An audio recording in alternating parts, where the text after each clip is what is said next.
Hello friends, आज मैं बनाम जलफाइर आचार। या जलफाइखिनि मैं पानीत 4 मिनिट 5 मिनिट बॉइल कर लैसो। एतिया मैं मसलाखिनि मैं तैयारी करूँ।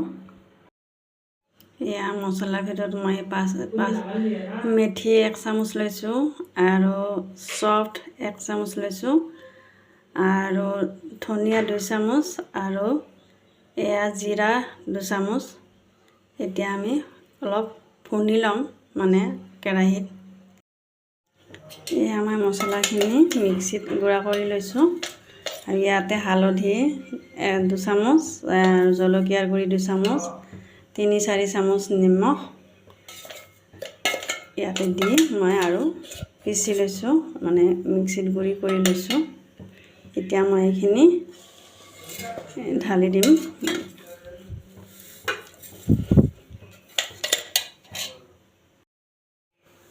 फ्रेंड्स, या चाওক मसलाखिनि दियार पिছত कि धुनिया कालार आछे और गंधटो धुनिया होइছে।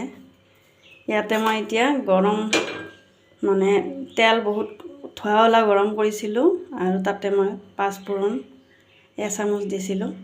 दी ठंडा करे इतना मैं तेल दी दिम।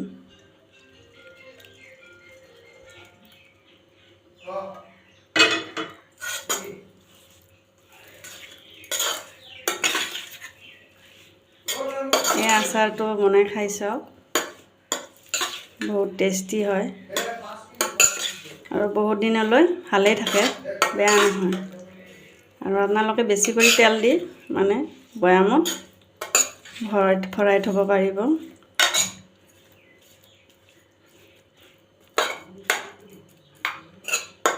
যদি আপোনালোকৰ এই ৰেচিপিটো ভাল লাগিছে তেতিয়াহ'লে এটা লাইক কৰিব।